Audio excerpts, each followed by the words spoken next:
A moment to recognize the work of our City Council under the leadership of my good and dear friend, the Honourable Mayor Stephen Del Duca. Only 2 days ago, Vaughan City Council passed its housing resolution to unlock more family-sized homes for Vaughan families, workers, seniors, students, and newcomers at prices they can afford. Let us always remember that an ambitious plan to address the housing crisis here in Canada can only be accomplished with the support of our exceptional skilled trades workers who start their careers as apprentices right here in the City of Vaughan at the training centres run by Leona 183 and the College of Carpenters and Allied Trades. Thank you to these hardworking Canadians for everything you do. Only 8 years ago, the VMC in our city were quite different, right where we're standing. Working in collaboration with all levels of government, this area is now home to thousands of Vaughan residents. That was a game changer for our community. Vaughan residents asked for it, and we worked with all levels of government to make it a reality. This summer, I heard my constituents here in the City of Vaughan share their priorities on housing, cost of living, climate change, and so much more. I can't thank them enough for their feedback. It is their ongoing support and feedback that allows me to represent their interests in Ottawa and ensure our government can keep delivering for Vaughan residents and, yes, of course, all Canadians. But what does that mean? Simply put, as the Prime Minister stated in St. Thomas, Ontario a few weeks ago at the historic announcement of Volkswagen's multi-billion-dollar investment in Canada, confident countries invest in their workers. Confident countries invest in their futures. That is what our government has done since day one and what we are doing today. Whether it is investing in families in the National Early Learning and Daycare Plan, that my family benefits from, the Canada Child Benefit, investing in the Canadian automotive sector to be a global leader in electric vehicles, and ensuring economic prosperity on the ongoing fight against climate change with the key investment tax measures in Budget 2023. That is exactly what we are doing, and that is exactly what Canadians expect us to do. With that, it is my pleasure to welcome Prime Minister Justin Trudeau to the City of Vaughan. Thank you, Prime Minister, for being here today.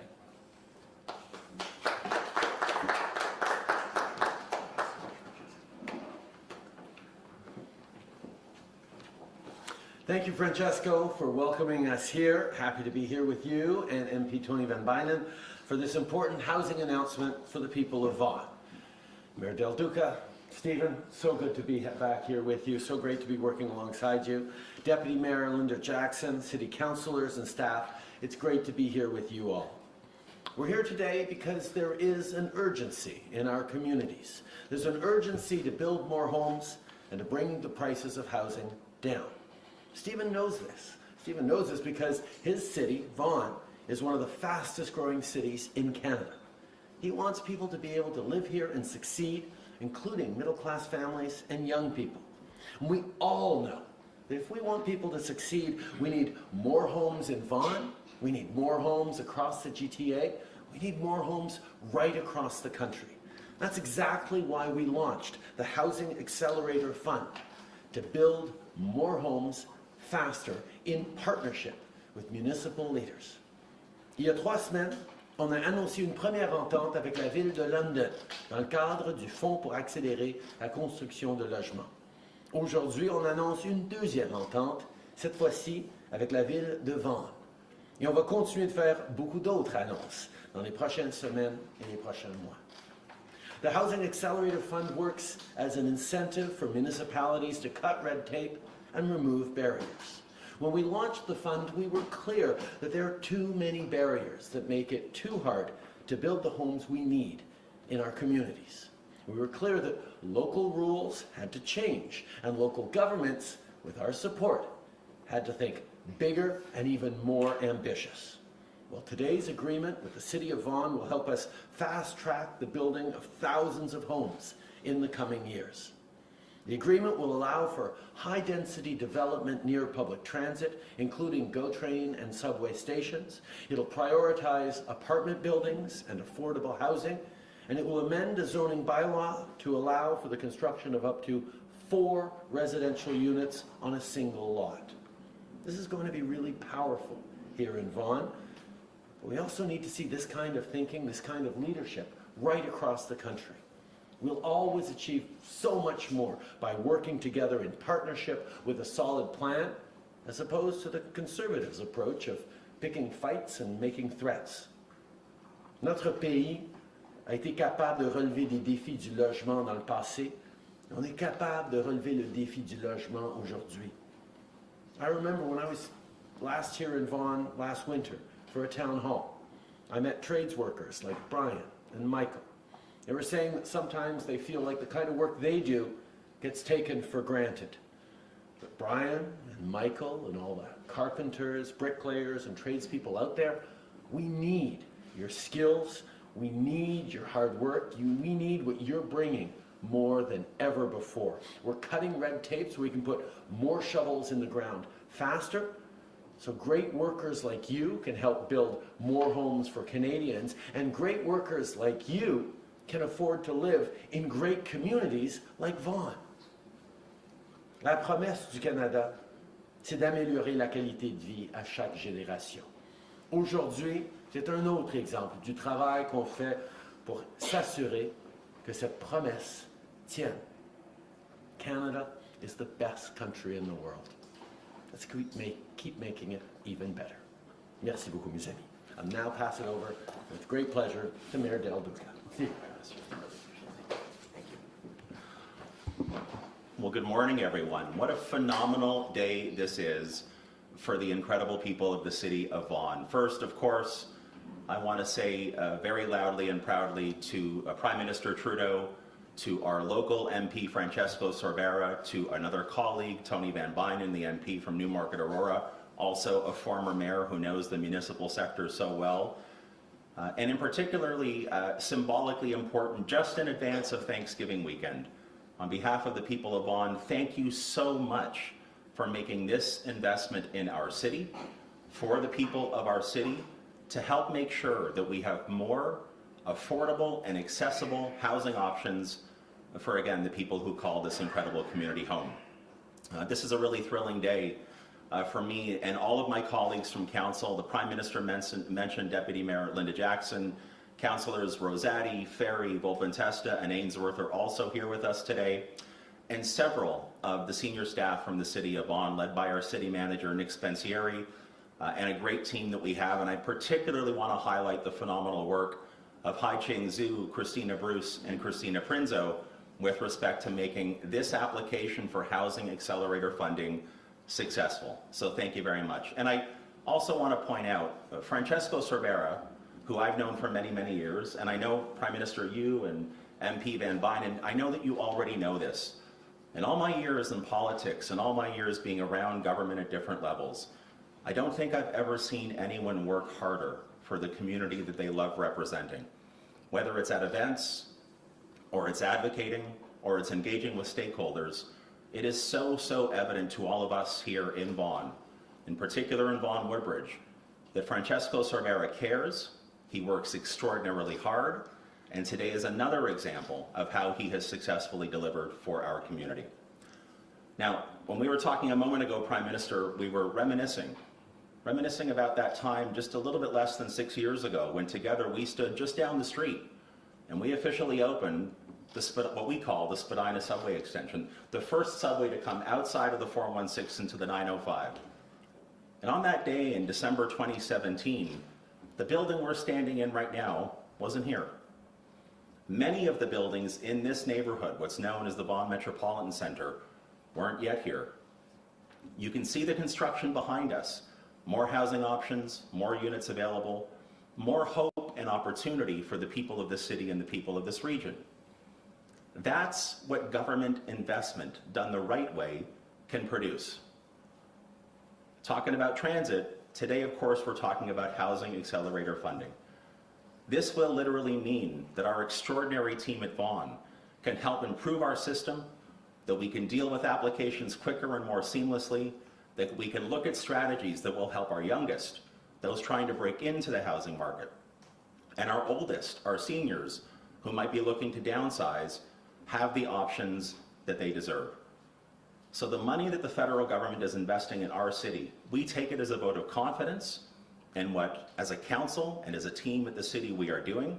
We take it as a vote of confidence in this community, a community that believes in hard work, that understands you don't make excuses, you just get on with the job at hand.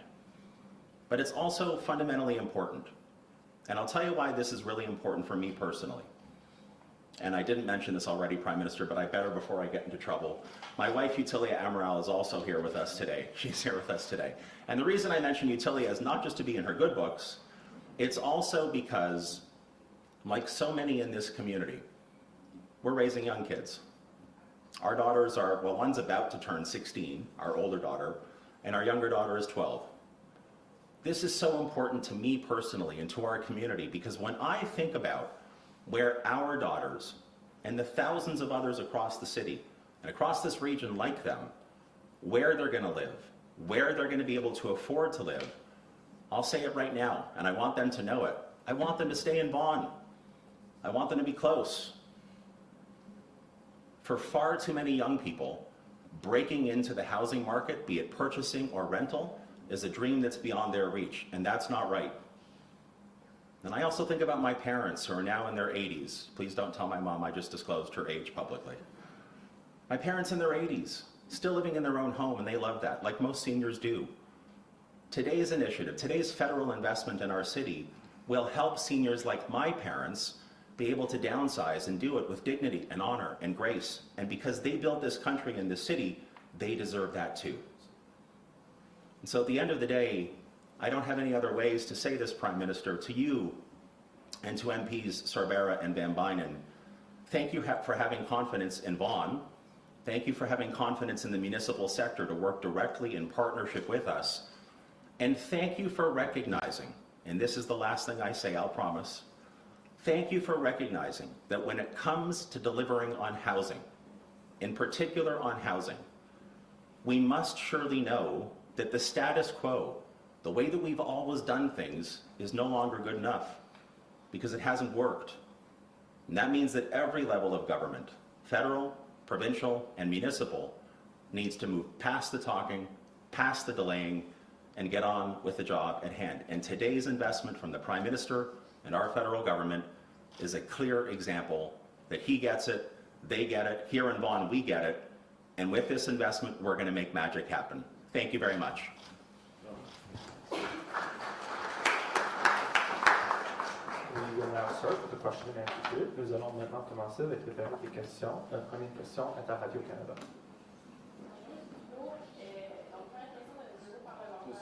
Allumez le micro, s'il vous plaît. C'est bon? Ouais, Super. Donc, c'est ça. M. Legault vient de vous lancer un ultimatum concernant le programme fédéral provincial qui prévoit une enveloppe de 900 millions de dollars pour le Québec. Il veut que le dossier soit réglé d'ici vendredi prochain pour, bien sûr, inclure dans sa mise à jour économique. Allez-vous lever les conditions que vous souhaitez imposer à Québec pour permettre justement une entente? Tout le monde le sait, on est extrêmement ambitieux pour vouloir bâtir le plus de logements possible pour aider les Québécois et tous les Canadiens à pouvoir se trouver un logement abordable, pouvoir bâtir une famille, un avenir. Et on est là avec 900 millions de dollars pour faire partenariat avec Québec pour livrer. On est en train d'avoir de très bonnes conversations, mais je vous assure que l'urgence que je ressens, c'est parce que je veux que plus de Québécois aient accès à des logements le plus rapidement possible, et c'est pour ça qu'on continue nos très bonnes conversations entre le gouvernement du Canada et le gouvernement du Québec. Parfait. Deuxième question, si possible d'avoir la réponse en anglais et en français. C'est plus centré sur Toronto maintenant. Chaque jour, vous savez, des centaines de personnes sont refusées des refuges pour sans-abri de la Ville-Reine. Plusieurs d'entre eux sont des demandeurs d'asile. Ils dorment dans la rue. La mairesse Olivia Charles réclame 200 millions de dollars supplémentaires pour s'attaquer à cette crise. Pourquoi est-ce que la Ville attend encore du financement alors que les gens sont en quête d'une nouvelle vie et dorment dans la rue chaque soir ici à Toronto? Tout d'abord, je veux dire, c'est inacceptable que des gens vulnérables comme des demandeurs d'asile soient pris à dormir dans la rue. C'est pas le pays que nous voulons avoir, c'est pas le pays que nous attendons à avoir. C'est pour ça qu'on a investi au cours des dernières années des centaines de millions de dollars, y compris pour la ville de Toronto, pour aider avec les demandeurs d'asile. Et on va continuer d'être là pour investir et pour aider. Mais on sait aussi que le gouvernement provincial a un rôle important à jouer et on s'attend qu'eux aussi, ils soient là pour investir, pour aider les gens les plus vulnérables. Mais on va toujours être là en tant que partenaire. First of all, it's unacceptable that the most vulnerable people, people who are asylum seekers, refugee claimants, be stuck sleeping in the streets, be stuck in horrific circumstances. This is something that we've taken very seriously for many years now and have transferred hundreds of millions of dollars to provinces and municipalities over the past years to support the infrastructure for asylum seekers. But we know there's more to do, so we're going to continue to be there to work with the City of Toronto, and we're also continuing to call on the provincial government to step up around its responsibilities as well, to make sure that the most vulnerable are supported and housed. Good morning, Prime Minister. Simon Bingley from CBC. Welcome to Southern Ontario Answer. CMHC says housing starts grew only 1% of the first half of this year. They're blaming borrowing conditions, high construction labor costs, as well as higher interest rates. Are you not tackling the housing crisis too late? On the contrary, we have been investing over the past many years in a national housing strategy that has delivered homes for 2 million Canadian families. But there's lots more to do, and we've seen, as you've highlighted, the pressures of inflation and supply chain disruptions, the pressures around interest rates has caused real challenges, which is why before the House right now, there is a bill that will remove the GST on new apartment constructions right across the country, the federal side of the GST. A number of provinces, like Ontario, have agreed to eliminate the provincial side of the GST. We're moving forward as quickly as possible on this bill. It's unfortunate that the Conservative Party of Canada is choosing to obstruct debate on this, has chosen to obstruct debate on this. We know we need to deliver this quickly, but even just having announced that we're doing this, already developers are taking plans that they had shelved off, reactivating them to build more housing for more people. This is part of what we're doing. On top of that, we have the $4 billion Housing Accelerator Fund, which is creating ambitious agreements with cities like Vaughan that are unlocking much greater development and opportunities for homes. We're also moving forward with the third round of the rapid housing strategy that is helping the most vulnerables, including people facing homelessness and houselessness. These are things that we're continuing to do. And yes, the report today highlights how much it is important for us to continue to step up like we're doing. Pouvez-vous la même réponse en français pour mes collègues avec Radio-Canada? On sait très bien que ce soit l'inflation, que ce soit les taux d'intérêt, que ce soit les défis au niveau des chaînes d'approvisionnement, on a eu un ralentissement de construction au cours de la dernière année. C'est pour ça que le travail que nous faisons depuis 2017 pour investir dans le logement abordable, dans les logements à travers le pays, continue, mais avec des mesures accélérées maintenant. On est en train de débattre devant la Chambre des communes un projet de loi C-56 qui a pour but d'enlever la TPS, le côté fédéral de la TPS, sur la construction de nouveaux blocs à appartements. C'est quelque chose que, juste l'avoir annoncé, déjà, il y a des grandes compagnies à travers le pays qui ont annoncé qu'ils relancent des projets sur lesquels ils avaient mis pause. C'est dommage, malheureusement, qu'encore une fois, le Parti conservateur du Canada a choisi de faire obstruction au débat sur ce projet de loi, mais nous, on va continuer d'aller de l'avant pour aider les gens de façon concrète. On sait qu'il y a beaucoup plus à faire, c'est pour ça qu'on continue d'investir en partenariat avec les villes comme Vaughan dans le fonds d'accélération pour le logement. On est aussi en train d'investir dans l'initiative pour les logements rapides. Il y a énormément de choses qu'on est en train de faire et on voit les résultats derrière nous et à travers le pays. Second question, sir. Given the instability in the U.S. Congress right now, how worried are you that American aid to Ukraine is in jeopardy, and is Canada prepared to contribute more to fill in any gaps to Ukraine if the U.S. support dries up? Canada has been stepping up incredibly strongly in support for Ukraine with over $9 billion in military, humanitarian, and financial support, because standing up against Russia's illegal war is the right thing to do, and standing up for the international rules-based order that matters so deeply for the peace, stability, and prosperity felt by people all around the world is essential. I had a good conversation with President Biden yesterday morning in which he reassured me and other G7 and allies that they were going to continue to be there for supporting Ukraine, but Canada will continue to step up. As we've said many times, we're there with whatever it takes for as long as it takes until Ukraine wins. Même question en français, s'il vous plaît. Je peux rassurer tout le monde que le Canada va continuer d'être là avec tout ce que ça prend pendant aussi longtemps que ça prendra pour défendre l'Ukraine, pour repousser contre la guerre illégale de la Russie. Je peux souligner que le président Biden m'a rassuré avec tous nos alliés hier matin en conversation qui vont continuer d'être là pour appuyer l'Ukraine, mais le Canada aussi va continuer d'être là. Good morning, Catherine with Global News here. So, your government asked the military to find $1 billion in cuts to the defense budget, which the Chief of Defense said will impact the forces. Can you confirm you will go ahead with the $1 billion defense cut? No, because there are no cuts to our military.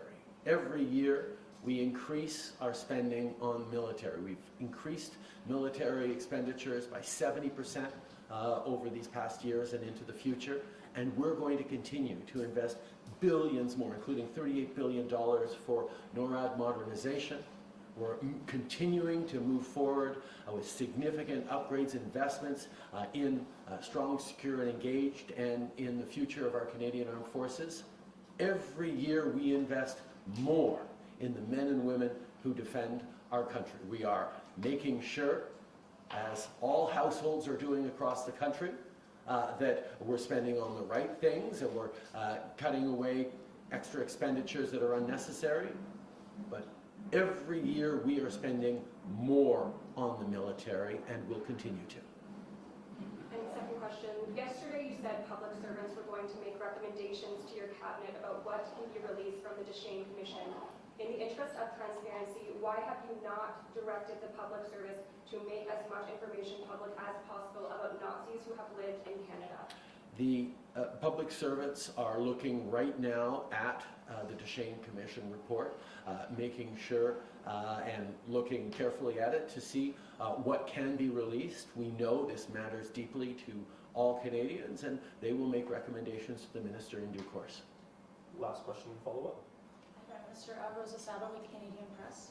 The Muslim Association of Canada and other groups have recently condemned your characterization of people, including Muslim families, who recently protested for what they call parental rights. You used the word hate to describe their concerns, and you've been asked to retract that comment and apologize. Will you do that, and should you have been more careful in the way you discuss this issue? I will always stand up for everyone's rights in this country.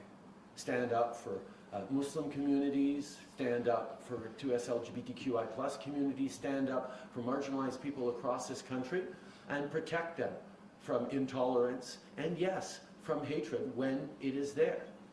I am going to continue to work to bring people together and to make sure our kids are protected while standing up for everyone's rights. This is something that is core to Canada, that we defend each other's rights, that we support each other. And I never suggested that someone who's concerned about parental rights is somehow filled with hate or intolerance. But what we need to make sure is that when we do see expressions of hatred or intolerance against Muslims, against the 2S LGBTQI+ community, against any Canadians, that we are firm in standing against intolerance, and that we reach out to bring people together. That's what I will always do. That's what this government has always done with Muslim Canadians and with all members of diverse communities. Quick follow-up, so you're not retracting the comment in question? It was a tweet talking about how we stand with the 2S LGBTQI+ community, and we always will. We will always stand against hatred and intolerance wherever and from whoever it comes. But anyone who's trying to politicize or spin this as an attack on one particular group is trying to divide communities against each other. We are a government and a party that will always stand against intolerance wherever it is. Thank you, everyone. Merci beaucoup tout le monde.